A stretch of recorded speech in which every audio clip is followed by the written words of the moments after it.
Who doesn't love a ducky? I mean, come on, he's adorable. But I bet he's even more adorable if he's done in crystals. Can I make a crystal mold? Stick around and find out.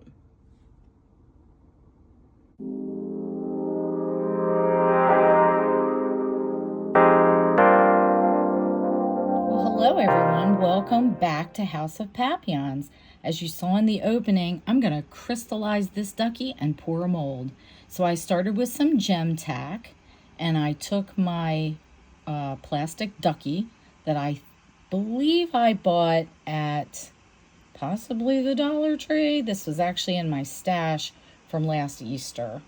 And all I did was place some stones, some just flat back crystals or rhinestones in strategic areas. As you can see here for his wings, I used sort of teardrop shaped stones because I wanted his wings to sort of stick out a little bit because, you know, he's going to be encrusted in the same size crystals throughout his whole body.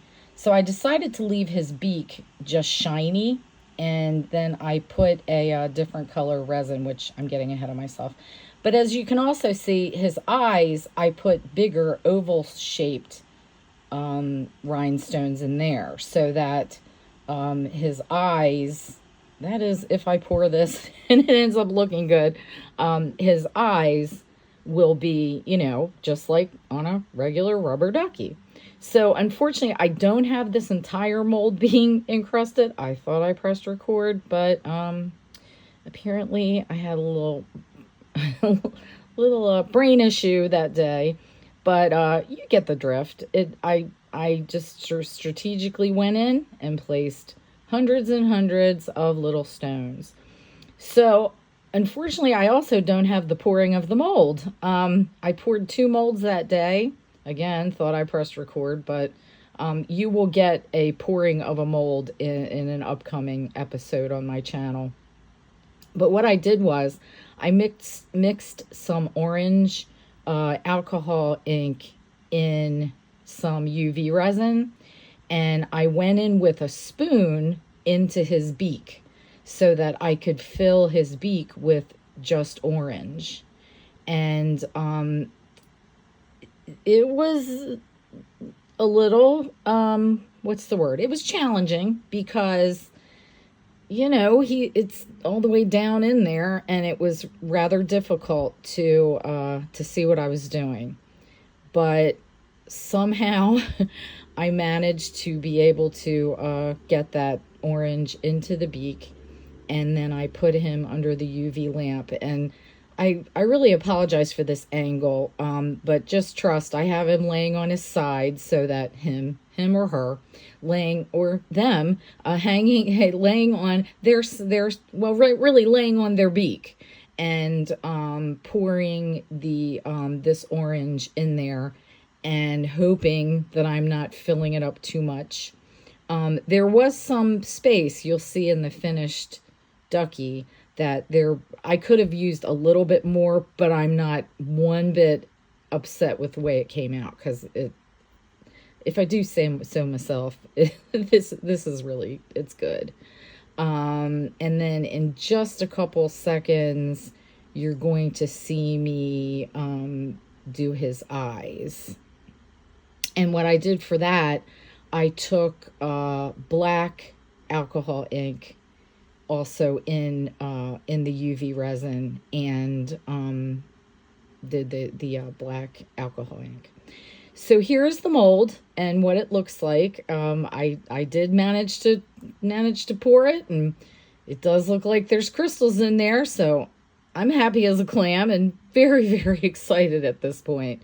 What I did was I took some yellow pigment. It was so that it's translucent. I didn't want alcohol ink, but it is just pigment dye, and mixed it with, you'll see it in focus in a second, mixed it with some deep pour resin. I decided to do T-Expert deep pour resin for this project because this is really deep. And I'd say he stands a good 4 to 5 inches tall. So, I didn't want to take any chances with a flash cure. For any of you who know, when you're pouring something that's this thick and this deep, you really should use deep pour resin. Deep pour resin takes 48 hours or more to cure because it's very, very, very thin. But when you're pouring something that's this thick that doesn't have walls, like if this were some kind of vase or something that was, mostly hollow but had walls, that's a little more safe to do with regular epoxy. But when you're doing something that is this deep and this just thick, then you really do want to use a deep pour resin. You risk a fire, you risk ruining your mold, you risk all kinds of things by having a flash cure. It's not a pretty thing. I've never had it happen, but I've heard some horror stories. So I made sure to do deep pour resin with this. And all it does is it means it's going to take longer. But one of the beauties of deep pour resin, I did put this in my bubble remover because, I wanted this to be crystal clear, pardon the pun. But one of the beauties of deep pour resin is that it takes so long to cure that it's not very common to get bubbles in deep pour resin because it has so long to degas when it's sitting there trying to cure. So here we are. One thing I didn't mention was that when I took the mold out of when I took the original Ducky out of the mold, I actually had to cut the mold to get it out. So I taped the mold together at the cut in order to pour this Ducky and pour the actual Ducky and get him out. And he was still even kind of difficult to get out. I'm going to try and cut down some of the struggle that I had. I do split it open. You'll see he's split right down his sort of the tail feathers. And look at that, just wafer thin. It's not even paper thin. It is an incredibly thin, little tiny thing. I literally pulled that little piece off with my fingers. I didn't even have to trim it. I was just so amazed and so just in awe.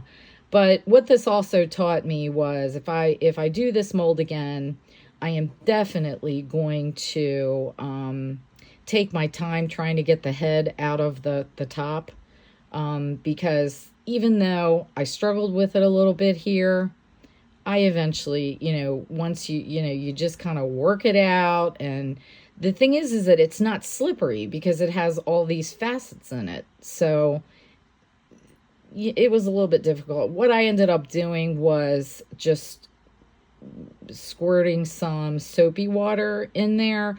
I have a squirt bottle with soapy water on my table, and I just finally squirted it in there, and I was able to get him out. So we're struggling a minute, but here he comes. There he is. I could not be happier. Now there is a little bit of silicone that's in there that came from the mold, and you'll see me get a little tool and just dig that out. But that happens with even the professional molds that you get that are handmade like this. So there you are. This is my very own handmade crystal Ducky. He is just adorable. And see how easy this comes off? It was like nothing. It was like nothing at all. There are no marks there where that was. I just made sure that I got that mold together in the back. And there he is. There he is in all his glory. I love the way his beak came out. I love the way his eyes came out. Now, I could have opted to go ahead and either paint his eyes on or draw his eyes on, because they are in bigger, they're bigger. But I just took a little tool and dug that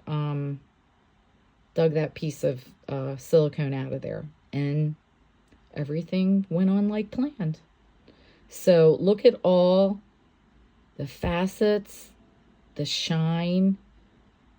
I could not be happier. I hope you like it too. So that's it. There's how to make a crystal mold. Hopefully you'll go forth and crystal the world. Please take care of yourselves. Please join me again. Please like and subscribe so that we can have more fun. And I look forward to seeing you again. Take care. Bye now.